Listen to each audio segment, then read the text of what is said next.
All right, hello everybody. This is beau-hindman for massively.com. It is the 25th of February 2013. Makes it Monday, meaning Rise and Shiny Monday, the day upon which I play games for you. And I play the game all week, and then write up my first impressions of the gameplay on that Sunday after. So I'm starting to play now, and you will see my reactions or whatever on this next Sunday. So 6 days from now. So bear in mind that this is just a a first impressions. This is not a detailed review. We really don't do those on Massive. If you want something like that, then you need to look at the dedicated columns for particular games. What I do is I try to find unique, new games that haven't been talked about yet, and I share those with you, the viewing audience, in the hopes that you will enjoy something new, possibly. I hope so. So what you need to do is if you have any tips or questions or anything, just holler them in the chat room. I'm looking at it right down here to my right. I will be watching the chat room, so holler if you have any questions. Today I'm going to be playing Rise and Shiny's look at Game-of-Thrones-ascent. Brand new social game that you can play on Facebook right now.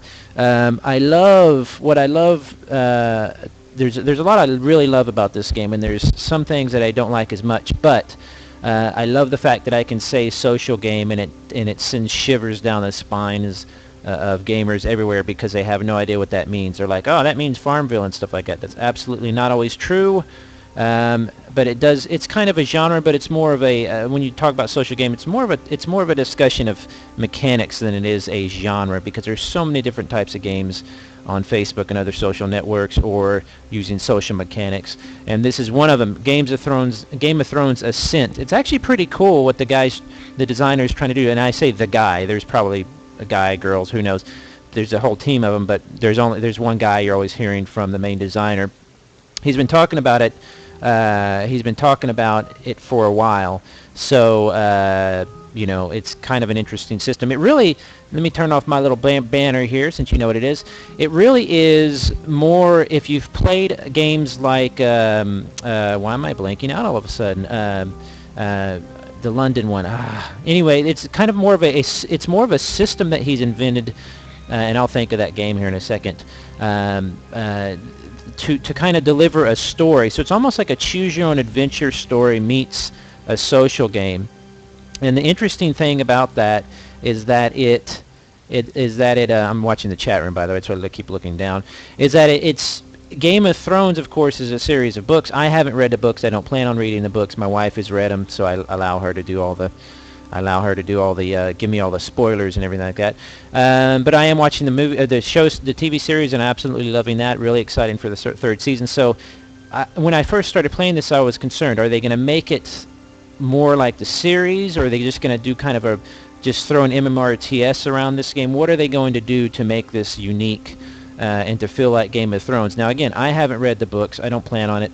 If I have the time to read, that many pages, I'm going to read something like a book based on wolves or something. I don't know, that's just me. But like I said, though, that the series feels very epic and everything like this. Now, having said that, the game feels not really like the series in a lot of ways, besides some of the characters that come on the screen. But it really does have a very unique feel to it for a social game, for a choose-your-own-adventure. It's just a very unique game, period. So I don't want anybody to think that because it's a social game that means something. That we need to drop that. It's like saying mobile game. Mobile game is not a genre. It's a delivery. This is a mobile device. That's not a genre. So there are all types of different games on the social network. So we need to kind of drop that and explore. And because if you don't, then you miss games like this, which are actually pretty neat. So I'm going to show you a little bit about the mechanics today. I've just been playing it for a few days. It's been having a lot of difficulties with lag because it's just now in open beta, I think, for 4 or 5 days. And I was reading the posts from the guy, and he was saying that how badly they were hit with so many players. And I believe him. I really believe him. Sometimes, it got written up a lot by some major sites. Of course, we're doing our coverage of it. Even though it's not really an MMO, we still like to do pseudo MMO type games. occasionally. So, but it's been hit so hard that basically the lag has been pretty bad. That's unfortunate, but I think it will get fixed. That they can upgrade the servers and do some stuff like that, and I think we'll be fine. But what I'm going to do is I'm going to go through some of the mechanics and explain some. Now, be warned, I don't know if you've read the books or seen the series or whatever. I can't speak for someone who might have read the books because I haven't read them. But as far as for the series, you're going to see probably some stuff that's a little spoilery. So if you don't want to know, don't watch this stream because there is some story elements in here. But I'll show you how it's really doing a unique, it's taking a universe with such distinctive characters, at least based on my experience with the TV series, and done some really neat things to make it feel like a very unique, like you're existing in this world instead of just kind of thrown into the like you're not playing Ned Stark or anything like that. I don't really like games that do that necessarily. I'd rather exist in the world and instead of playing the major characters. Okay, so. And by the way, again, just holler out any questions or anything you want to. If I'm not clicking on something or you can't see something or hear something, like if the music is too loud or too quiet, let me know so I can adjust that a little bit because I've done some tests. But it kind of comes and goes. So if you see something you want me to click on and examine more, let me know and I'll definitely get into that. But essentially, how it is you build up a town, kind of like an MMORTS. You can click on these down here in the bottom. Now I've already built all of these. You can't quite see. Let me see if I can move my camera for you real quick. And what I'll show you is you can't quite see. Now we're looking at right down here somewhere on the bottom. If you see these ones on the end, I haven't built these yet. Like the workshop, it opens up at level 8. And then I have this other building, the Holdfast, a defensive structure to protect my lands. I can't get that until level 8 as well. But as you can see, I've built all of these buildings as well. So I'm going to go ahead and have the camera just kind of covering up these two here. Let me just kind of adjust that a little bit for you. There we go. We're fine like that, I think. Okay. There we go. Anyway, so the buildings that you've built, as you build them, like an MMORTS, if you're familiar with MMORTS games, they'll have different abilities, they'll have different uses and stuff like that, and you use them to gather materials to build up your city. But it's a lot more than that. It's in fact, really the MMORTS kind of elements of it, the city building elements of it are really kind of, I think, the more minor part of it. So I have some questions about how the engine and the systems work. So I'm definitely going to be asking. I'm trying to send some questions to the developers, but they've been really, really slammed lately, from what I understand. Okay, so as you build up these different buildings, let's say you click on this one here at level 8, and you click it, and it says you need certain things to build it. You build the building. It'll actually show up on your map, and you can actually just click on the thing in your map, and it will open up the different building, as you can see. This is my keep where my sworn it's hard to say, my sworn swords are, and, so you have the different parts that you can click on, or you can just click on them as well down in here. Honestly, the entire game is almost more of a MUD or a text-based game, but I'll show you how brilliantly, and I say brilliantly, they've really done. They've handled the text in a game that is based on a heavy text. I mean, a series of very large books. And so when you hear that, you think, oh man, how are they going to handle all the text and the quests and everything in this thing? And I'll show you that here in a little bit. Okay, so let's see, what should we look at first? Let's look at my character first, and I'll explain a little bit of it.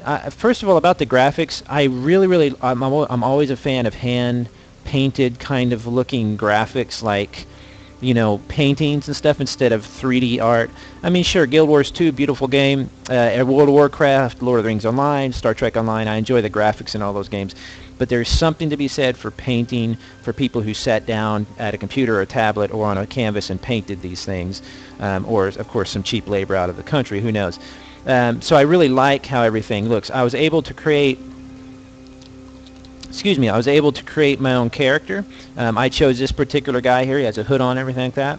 And your character, everything seems pretty simple at first, and it is. But over time, I believe that the experience changes quite a bit, becomes a lot more in depth. So your character begins to kind of morph and change. Right here you have your alignment. The alignment is really cool because how that works is as you make different decisions, and I'll show you that in a little bit, your alignment will move towards the new ways or the old ways, depending. It's a really pretty neat system. It's really very simple, kind of like SWOTOR or like KOTOR or something like that. You make a decision and you kind of get points or whatever, in a different way, and that's how this one works. I tend to be making decisions in the new ways more, because when I play a role-play game that is essentially really a role-play game, I really find myself, like, I can't, like in Fable 2, I think it was, I couldn't be mean because that meant I was mean to my dog, and I couldn't do that because I love dogs. I have dogs in my real life.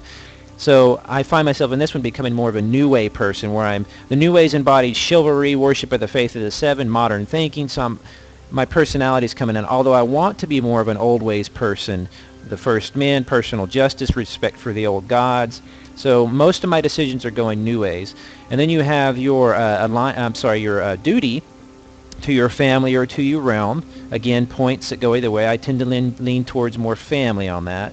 And then you have and tell me if you can't see this right now, your integrity. I'm going more towards truthfulness than cunning. I'm not really, I find that I'm kind of a wussy in role-play games. Even though in real life I'm very kind of like rah, and stuff like that a lot of times. And I'm talking, by the way, down this little area here. You probably can't see that because I just realized my camera is covering it up. But then you have your in that same screen there, you have your this is really cool. You have your flag, your banner, and you can actually edit that and do. It's a pretty stout editing system. You really can do some pretty cool stuff with it. As you can see, I made a gold chalice thing with like a book, meaning that I value knowledge and trading more than I do, let's say, power. So I kind of try to embody that in my banner. That's really cool that they allow you to do that free of cost. You can name your city or your town, and then of course I've sworn to I believe I've sworn to House Stark. Because they were my favorites in the series. Again, I haven't read the book. My wife has told me everything that's happened to him in the books.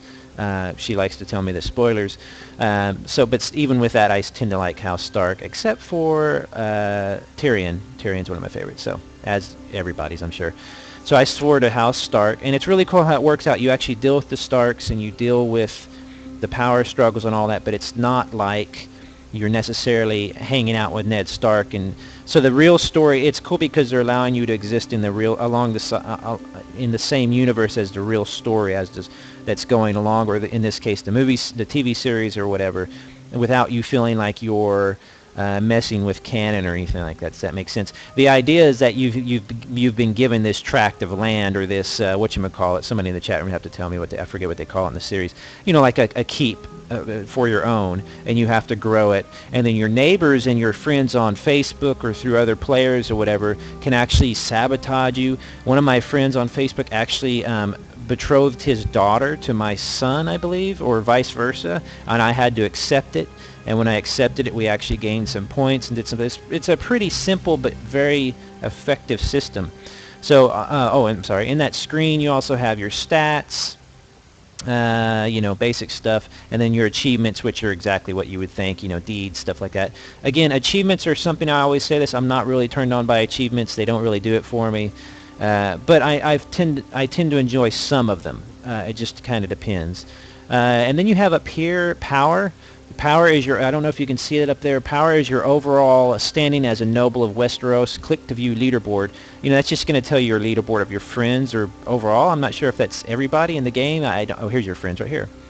And, I have a few. I'm lower than most of them. My cousin is actually doing a lot better than I am, so I need to catch up with her.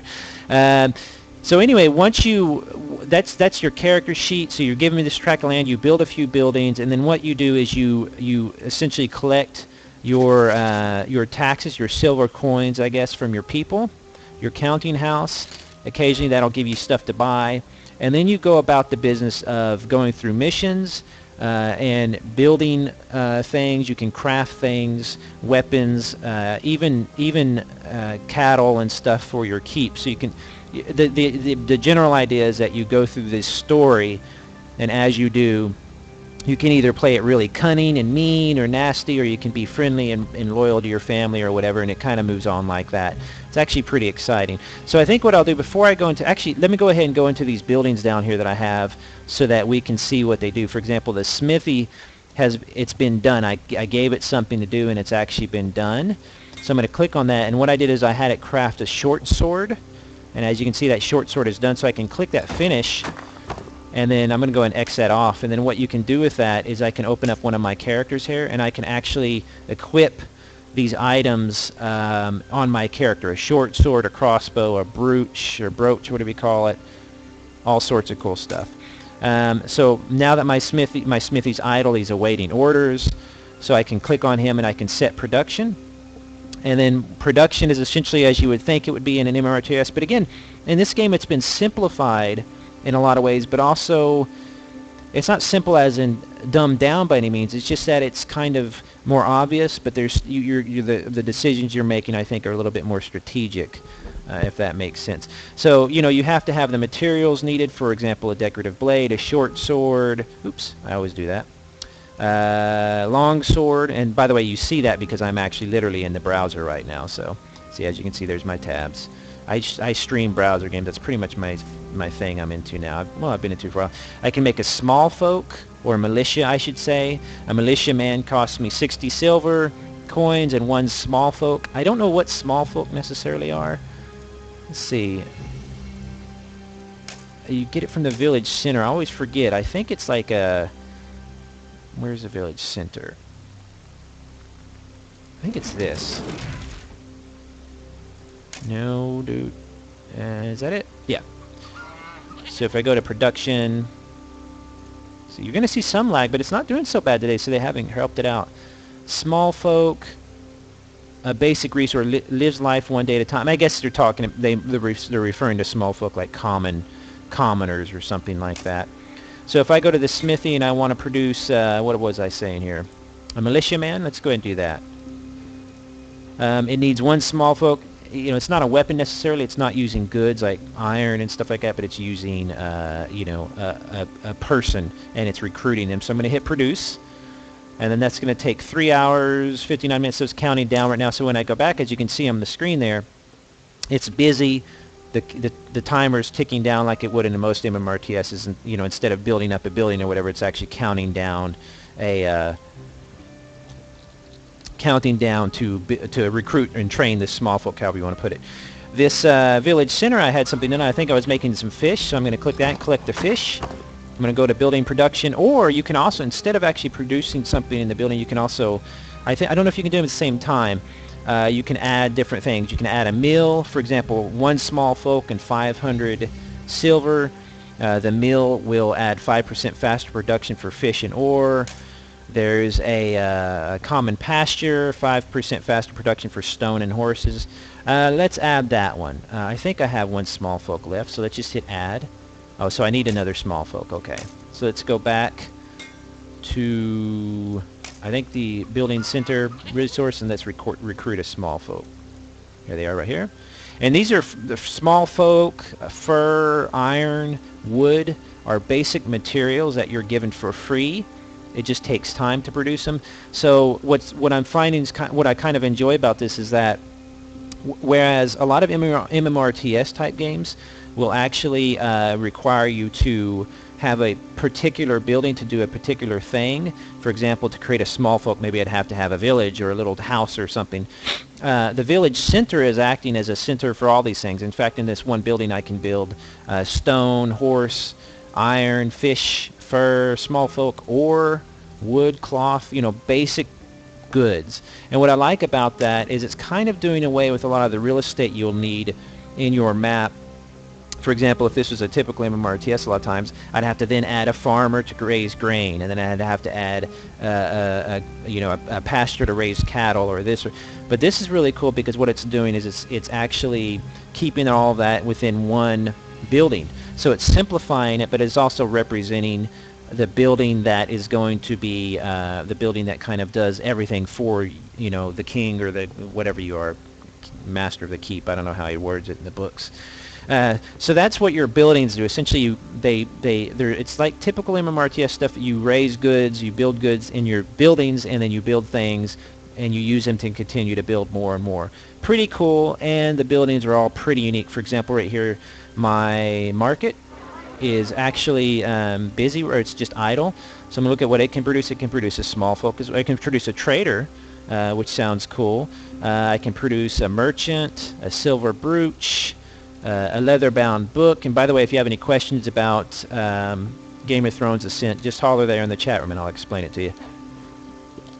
Or like I said, if you see anything that you want me to click on or examine or whatever, let me know, because I'll try to get to it. So I can't get to everything though, but we'll see. Anyway, so in this one, for example, I might want to do it, but I have to have the materials from before, so maybe I need to go and gather those materials. And so it's a typical kind of MMORTS game in that aspect, that you have to have, you really are playing a balancing act of materials, levels, power. You've kind of got to keep it all going.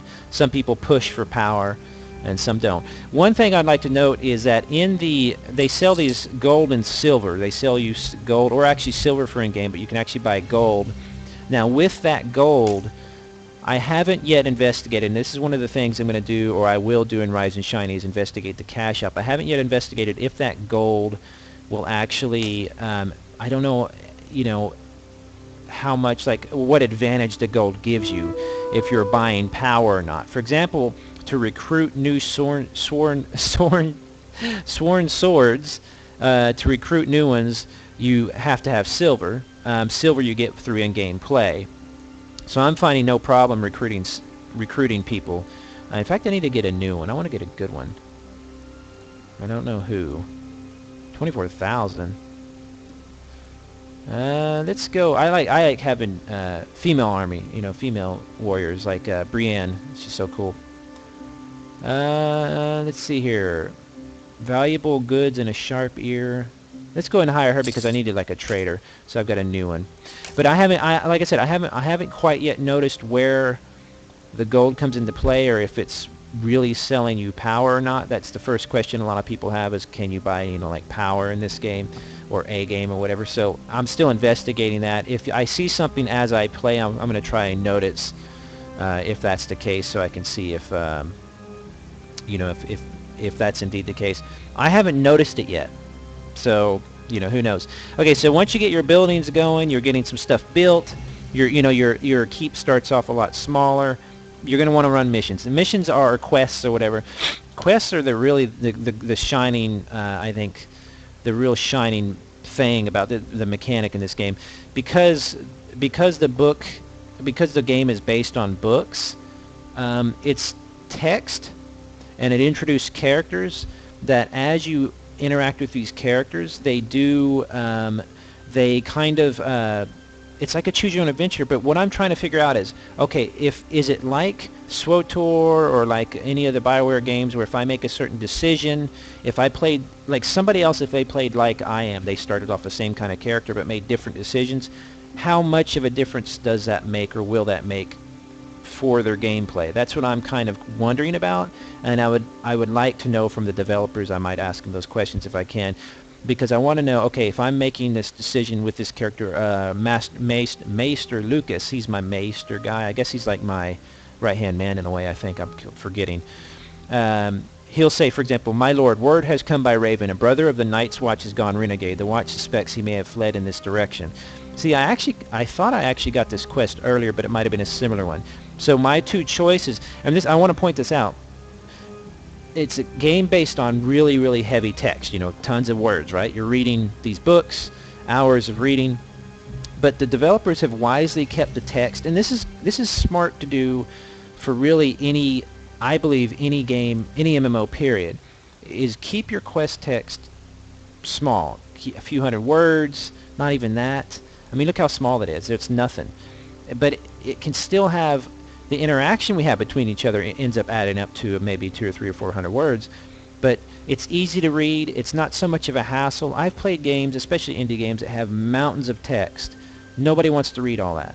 Unless you're writing the most interesting story in the world. And even then, you're pushing it a little bit. You've really got to keep your quest text effective, but short.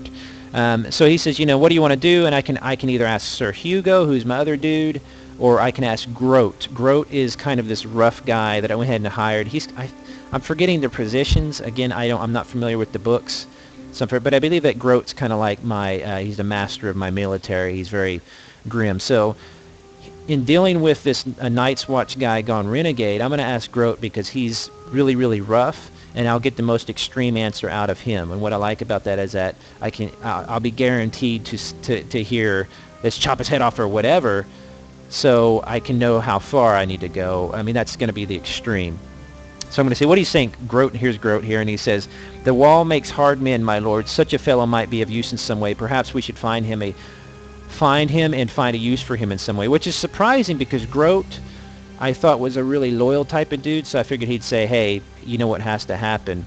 And so here's my two choices now. Now, what I like is you can actually see at the top there where it tells you what you asked. It recaps what you asked. So there's, again, wisely keeping the conversation, because you might literally ask something to a character and 5 minutes later or 2 seconds later forget what you just asked. So it's good that they're showing it there. You have something to add. He says I gotta find him and maybe find him use. I don't like that.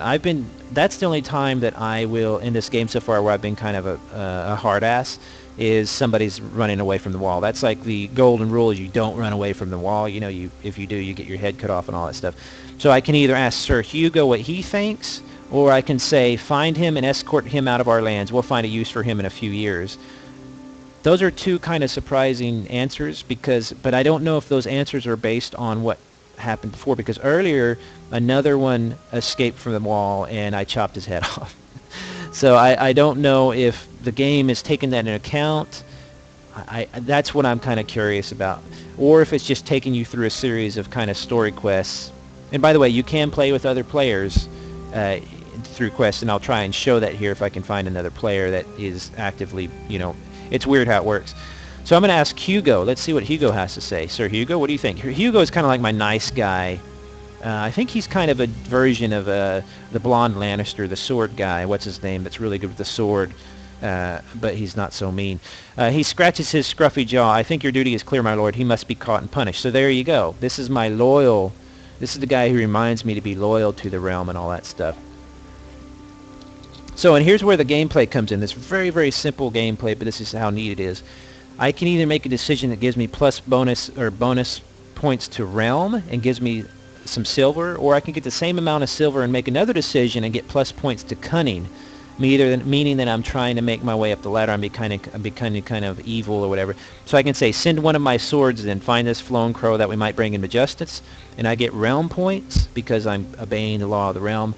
You leave the wall, you get your head cut off. Or I can say, find him and escort him out of our lands. We'll find a use to him in a few years. In other words, I can take it easy on him, and maybe he comes back later in the story. I don't know. I'm going to cut his head off, though, because that's the one time I'm absolutely loyal to the realm. Otherwise, I'm always going to be loyal to the Starks, because I dig the Starks in this series.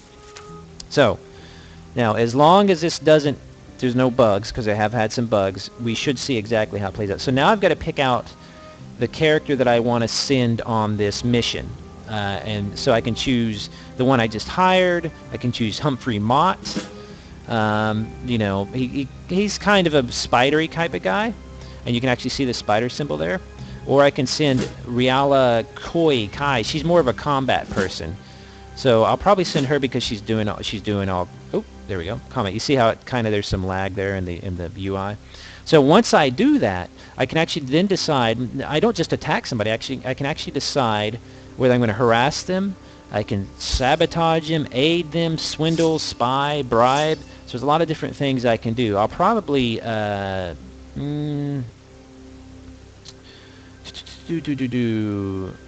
probably do an aid the Night's Watch in the search, and this challenge happens to be easy. So this little indicator down here, I believe, is literally showing. It's like a visual indicator. It's like this if I go to sabotage. It's easy, but it's a little harder, I guess.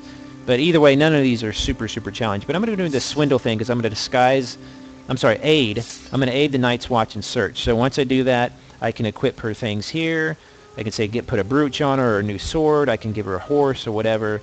And then I'm actually going after this flown crow person here. And I'm just going to hit go. Now, It's going to go through the little mission here, and it's going to take some time, 30 minutes. So I can sit here and watch it, and the map will actually move around as she's searching. But what I'm going to do is I'm going to X that off, and she's actually in the mission right now. Now, what's weird is I don't know why it's saying done. I think that might be because she's done with her older mission. So I'm going to click on, this is where the game, some of the bugs are weird. So I'm going to click on done. No, see, she's still adventuring. That must be a bug then. Okay, good. There you go. I had to exit off and come back. Now it's saying 29 minutes, 47 seconds. She's going on this mission. When it's done, it's going to tell me, and then I'm going to find out what happened. Now, I can my two characters here, that my two sworn swords who are idle here, I can click on them and actually send them on adventures, meaning that I can just kind of have them do something while I don't want them sitting there. I want them to become better and level up and stuff like that. So let's go to an easy one for this guy. Let's see here. He has no combat at all. Let's do trade then, because he's better at... Actually, let's do intrigue, because he's better at intrigue. It's still challenging. He's still fighting some guys with really high combat. He'll probably fail. Well, let's just send him on it anyway. Whatever. And so as you can see, it'll go through it. Now, speeding up is probably where the gold coins come in. Yeah, the gold coins come in here to actually buy speed ups and stuff. So I have a feeling that most of you're not going to be buying necessarily, literal swords and powerful items. What you're going to be doing is you're going to be using it for speed ups and stuff. Typical in a MMORTS type of game, and honestly, social gaming and games in general are becoming more and more and more influenced by selling power, and they will continue to sell power more and more. It's only going to become more common. You might as well get used to it. The Western audience especially is going to have to get used to the idea of being able to buy the most powerful weapon in the game or something. Eventually it will happen to very popular games. It's already happening a little bit in some ways to a very popular MMO. But so far I'm seeing that this really isn't, it's not really happening in this Game of Thrones game. By the way, if you have any questions about Game of Thrones Ascent, just holler there in the chat room and I'll try and answer them. I've got some messages in the meanwhile. I'll go ahead and click on those to show you what the messages do. Now the messages are things coming from people, incoming ravens, which are people's, like requests to be your friend or to help on a mission or whatever, and I'll see what these are. This is my cousin here. She returned my favor. I'm just going to accept that from her. And actually, I'll return the favor here in a second. And then here I've got another favor. Thank you very much. I'll return that. And here we go. Here's a request for assistance. My daughter is pursued by dangerous men in my holdings. Will you aid her in a rescue and sharing the spoils of victory? So I'm going to hit assist. So that means I've joined the quest. I don't know how, like if one of my characters joined the quest or what, but it's still pretty, it's still kind of interesting. That's about the see how the lag here is. Let me close that out. Darn it. Oh, here's an ad for a friend there. Oh, and here's a whole bunch of quests. So we'll just go ahead and assist all of these. Why not? See how the lag and the stuff will sometimes, like it's still showing that I should assist on these, but I'm not. I'm actually, so I'll bet you if I come back. See, there's buggy. It's a beta. It's an open beta. Also, I do not like my classic. I did assist on these. Look, and it's still showing me. Look at that. It's still showing me joining the quest. So that's a bug. At least I think it is, unless there's just a whole bunch that I haven't joined. See, it's not switching to the tabs. Yeah. Bug. It's not too bad. There's not very many that you run into like that. I'll bet you those are still there. Yep. Anyway, so that's your messages. That's how you can kind of interact with people and stuff like that. Let's keep going on the quest here. I've got one guy or girl, Riala or whatever her name is actually on this quest, so I can view the progress at any time to see what she's doing. That'll probably be a pretty easy one. Let's do Finding a Smith Part 1, and they do go in several parts. I did one with 3 or 4 parts the other day. And it's really cool. One of the early ones, you did not to give you a spoiler, one of the early ones, basically a member of my family was injured, and I had to deal with that. And I thought it was a pretty cool early quest. It kind of built up an emotional kind of thing. It was pretty neat. So Finding a Smith Part 1. This is Munda, my lord. Her husband is a deserter from Lord Reginald Turner's forces. She seeks shelter. That's hard. She seeks shelter here against my advice. So I have three things I can say here. I can go, desertion is serious, Munda. Why should I grant your family lenience of any kind? Or I can say, your thoughts on this, Sir Hugo. I can ask Hugo, the guy who's talking to me. I could say, give me some advice. Or I can say, my concern here is relations with Lord Turner. I'm going to ask that. My concern is with Lord Turner, because one of the things is Lord Turner is possibly an NPC neighbor, something like that. And I don't know if that's a player. I don't think that's a player. But if I don't make nice with my neighbors, they might come back and get me or whatever. So for now, I'm just going to at least say, hey, look, what about Lord Turner? So I click on that. And Maester Lucas clears his throat. Pardon, my lord, but we had received a raven from Lord Turner on the matter of the smith this morning. So I'm just going to say I should have known. What did he say in the letter? Oh, Maester Lucas shrugs as though the answer is inevitable. He wants the smith's head in a basket, my lord. So in other words, this person has left, and Turner wants him to be dead. And see, it goes automatically to the next quest in the chain. I think you can exit off and always come back to that same position in the quest, but it's actually pretty neat. It kind of gets you involved in the story. But if you notice, very short little story elements, very very small bits to read. It's never painful to read. We should lose no time in finding the smith, my lord. Okay, so I could say, indeed, find him, bring him, and we'll see justice done. Or I can say, I can't fault the man for trying to care for his wife and sons. For now, find him before Turner does. I like that idea because I'm still finding him, but I'm also kind of being nice. So let's click on that. Okay, so now I've got to send my last character here on a mission. She's only really got a little bit of, oh boy, she's not very powerful at all. Let me equip her with some stuff at least. Here's a short sword. I think I can, here's some armor. And there too, by the way, you can buy and equip with the gold these guard dogs, hunting hawks, dire wolf. You know, you can. There's where the gold comes into play as well. Okay, so I'm gonna aid, find and barter. She's better at trade. That's a moderate challenge. So let's try that one. So she's gonna try and, you know, basically using her. Oh, here's bribe. Let's see how good she does at that. That's a little. Well, actually, I think that means better. So let's do barter then. Okay, so I'm sending her on a mission. The lag, of course, will take a minute. There you go. It says, as of yet, there's no word from the Sword. It's only been 30 minutes wait. So now I've got, she's actually on a mission. It's showing her idle, but that's again a bug. 22 minutes left on the Riala, and Humphrey is 5 minutes still on his mission. So you can see, you can plan out a couple different missions and do a couple different things, and send them on their way as you're doing these quests. So right now I'm on the Finding a Smith Part 2. Let's go on to the next mission, Long Live the Hand Part 1. Lady Caitlin hands Kurth. Kurth, by the way, is the guy I hired. He is embedded with, and this is where it starts to kind of, it's interesting, it starts to kind of be like you have this personal kind of story going on. But Kurth, excuse me, I feel like, what's his name? Mark Rubio. Kurth is a like a bard kind of a guy that I hired. I kind of reluctantly hired him, but as you know, they said, well, bards are really good at hiding and kind of sneaking around because everybody thinks they're just there to sing a song. So he's a bard that I've actually got embedded in the Stark family, I think at Winterfell, and he'll send me back secrets and stuff if he finds something else. So it's not quite sneaky because he's supposed to be there, but so anyway, he says she hands him, Kurth, and this is in Winterfell, I guess, a folded dress. Oh, that crow meant I had something. Let's see. The messages? Oh, there we go. Your village center has finished building an upgrade. There is no time for rest. Begin another upgrade as well, so I'll do that in a second. So where'd that go? It was Long Live the Hand? Okay, yeah.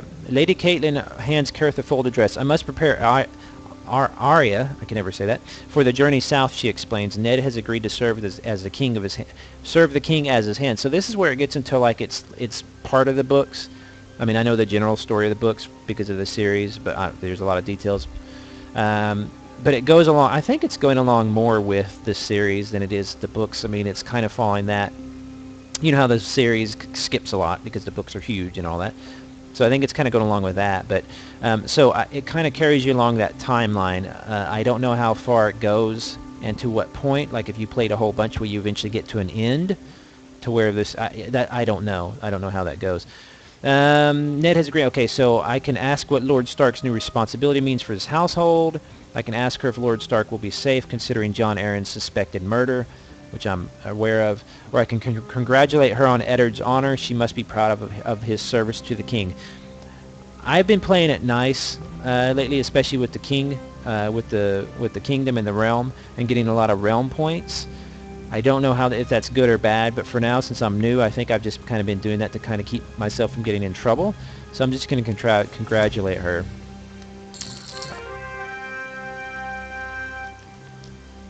See, it's missing an image right now. Right here, it's all black.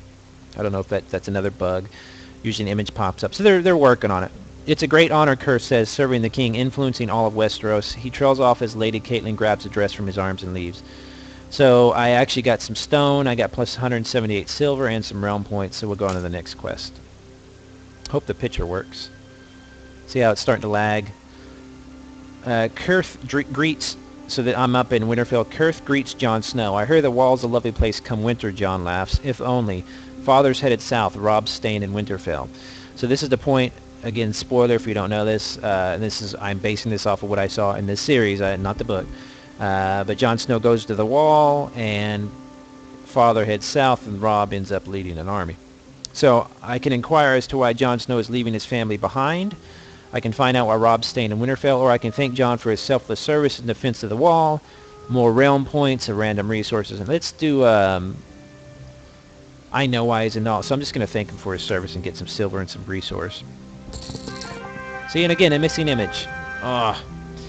It's getting fixed, they said. There's something that's supposed to load there you saw in the earlier quests. It's just having some issues. Kirth bows to Jon Snow. Show the other bastards on the wall how to handle a blade and guard our backs, will you? Kirth says. Jon smiles. That I will. Yar. So we'll head to the next quest. So you see the background will actually change and everything of it. So it's, it's a very simple system. Mechanic, without relying on, massive 3D art. It's actually a very effective system for playing a game. Sorry. Make sure there wasn't a question there. Oh, and somebody sent me a thanks Facebook. Somebody sending me a request for a game. It pops up on Facebook. Anyway, okay, so joining the hunt to honor my father, Robb asks. Kurth replies, but he's drowned out by a bloodthirsty roar. A snow bear towers before them. So a snow bear's towering before me and Robb Stark, and I'm going to ask Robb if he's ever felled such a master beast. So I'm trying to make conversation before a bear's attack, or I'm going to attack. If Robb comes to harm, his father may observe the ill omen and resign in his hand. I'm going to attack. Now, two things can possibly happen in this part of the story. This is what I'm trying to think. Kirth, whatever is my dude, he's my bard dude.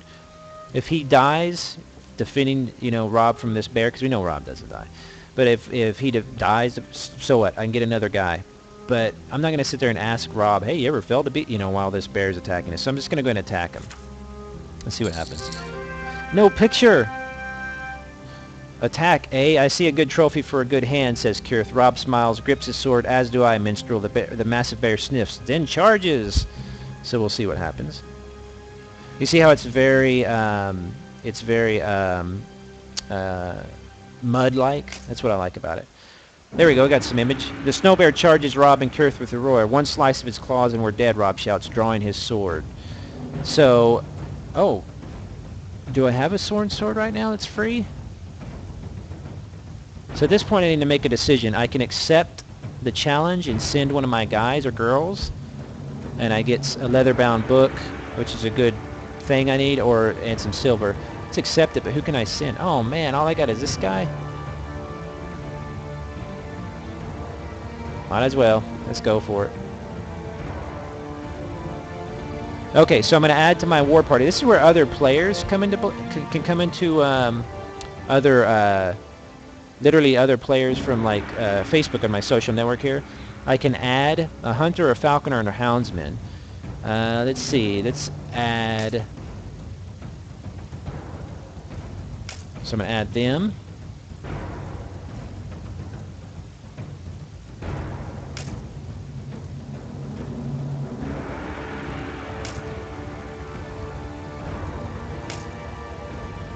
Oh, here we go. Let's just add everybody. I'm just going to add everybody. Screw it. There. Send everybody.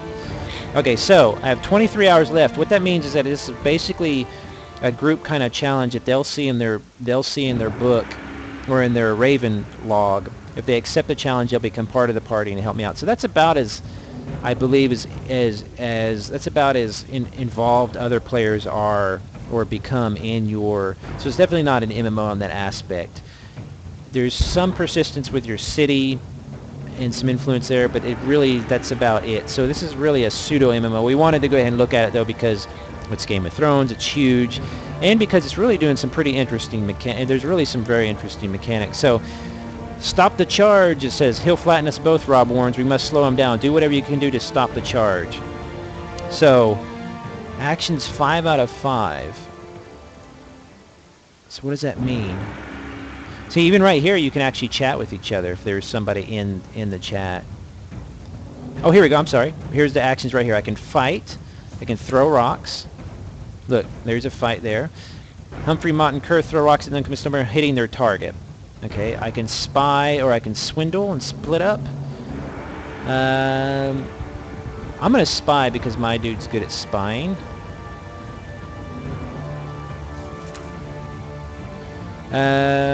Humphrey, Mott, and Kerr seek out a better position, gaining paces of ground from the oncoming snow bear.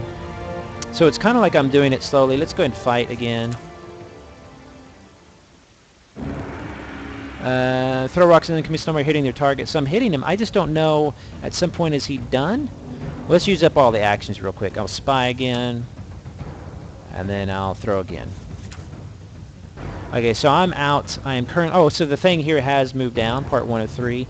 So I've got to wait for 2 minutes, and I would get more actions, or the players that actually join me. If anybody accepts my hunting party invite, they can actually join me. And once I guess it gets to this completion area, we can stop. So there's player chat, so you can say hello like this. Like if you hit that. Huh. See, so there are a few bugs. So it's counting down. I don't know. See, I saw another action. I wonder if somebody's at. So I can stop that, I guess. Is it this one here? No, she's still looking. Okay. Done. He's not done. Here we go. He's still in the progress. Okay, good. So the only problem I'm really seeing is that there's kind of a problem with the UI updating properly or on time. You're really having some issues with the UI updating. So that's kind of questing. We can go ahead and start this other one real quick. We've got about 10 minutes left, so I'll probably start that. I'm trying to think. Oh, here's the shop. We can look in the shop, so we can look at the gold earlier. I don't know that there's anything really important in here. Like I said, they're not really selling power or whatever you want to call it. It's really pretty basic stuff, but you see it's not even opening. So there are still quite a few issues here. Let's go back to buildings. So it must be just that, because the shop's not open. Okay, let's go back to buildings. One of my buildings is done. I'm going to click on that. I'm going to collect my small folk. Now the small folk meant he made a militia, didn't it? Where was the militia guy at? Market. Embassy. Oh, there's an eavesdropper I can make with a small folk. Cloning emissary. So all these different things. By the way, I'm getting ready to. I'm almost done, but we're playing some Game of Thrones-ascent. So if you want to ask any questions about how it works or whatever, feel free, just holler. I'll try to answer it. Let's see here. I'm trying to think what to produce. Let's go to the info upgrade. Let's go to the building upgrades actually on my smithy. I've got an anvil. Why can't I add that? Oh, because it's currently being working. Okay. Let's go to this and see what I can improve it with. Oh, I've got a small folk now. So yeah, this is what I was using it for. If I add this with 500 silver and 1 small folk, it'll actually increase production time for stone horses. This is where I was saying it's a little bit earlier. This village center being an all-in-one building. Normally, now technically what it's doing is it's, okay, this is going to sound a little long-winded, but basically on a lot of normal RTSs, MMRTSs, you're going to have your flat land or whatever, your area of your castle, your keep or whatever, and you have to plant, like, here's a farm, it produces wheat. Here's another farm, more wheat. Here's a quarry, it produces rock, right? Well, the village center is basically one building that seems to represent all of that together. Now, it's technically the same thing. It's just a piece of UI that is collecting all those buildings under one roof. But that actually is a pretty cool thing because it kind of keeps it organized, and it's not so dependent on where you put them literally on the map. It's what I call representative gameplay, which I talk about all the time, using systems, mechanics that represent something, not literally getting on your World of Warcraft character with a hoe and gardening or anything like that. In this particular case, I'm going to go ahead and add the common pasture. And it's going to take 7 minutes. It's got 4 levels. You can level it up. There's also a mill, a storehouse, brew house, bakery, tannery. So common things you've heard in MMORTSs before, but done differently, delivered to you differently, I should say. Oh, here's a new quest. Let's go and open this. Everybody else is working on something, but let's go and open up this quest here. Uh-oh, the search for Micah, Ricardo Conclaves. Find the butcher's boy. Clegan growls to the band of searchers. Find him and make sure no one else finds him. This is for a sword, which I don't have right now. I could hire another one, I guess. I mean, I don't know how many you want to hire. I've got 2,000. Actually, I'm at my max right now, and they're all busy, so I can't quite do that quest right now until I have a sword. So let's open it back up here. See how the UI is just, ugh, it's messed up. Okay, so let's see here. Let's go to this building, see if we can upgrade something. 1 ore, 1 flour. One of the only issues I'm seeing here is, like, I need 150 silver, 1 ore, and 1 flour. How, I wish it would list there if I have those or not, because I might click add. Oh, and I did have it. Okay, so does it show it if you have it? In other words, if I'm trying to upgrade something, how do I know if I have that 1 cloth or 1 fish or whatever, besides having to go all the way back here and where is it at here and looking? Where's all my storage at? That's what I'm kind of wondering about here. 1 cloth. See, here I can see everything, but I want, oh, my head, ow. But I wonder where that's all at. Okay. Anyway, so that's some basic walkthrough of Game of Thrones Ascent. It's a social game with a very interesting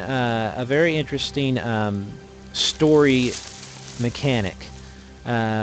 It's kind of like a choose your own adventure type of story, so in that way it feels appropriate for the Game of Thrones IP.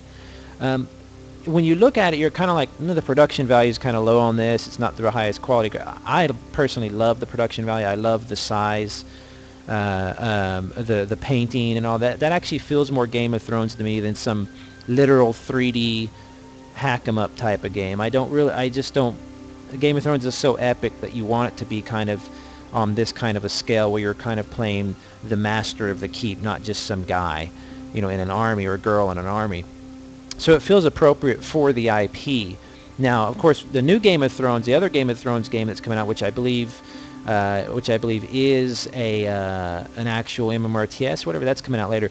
Chat room's asking is there a thief class? What it is there's not really I'll show you here on this character. If you look at these numbers on this character, now you might need to be in 720p on full screen to see this, but if you notice, she's got a little sword, a little bag, a little spider, and a little, like an army helmet. And I believe, I'd have to find out where those are at, but the sword is, I believe, the combat ability. The bag is trading, and then the spider is like cunning, representing the spider in the series and all that guy with the spider. So I believe that the spider is going to be more of your intrigue, cunning, and so kind of like a thief type of thing. So whenever you put them up against a mission, I'll show you here real quick if this ever opens. It might not open. Again, buggy. But whenever you put them up against a mission or send them on some kind of quest or whatever, if you want somebody for combat, oh, here we go. See, so she's got 4 attack. This guy's got 0 attack. She's got 2 in trade. He's got 3 in trade. So she might come out on top, but she's doing bartering, though, which I think is based off of that bartering skill, that bag, that little bag icon number.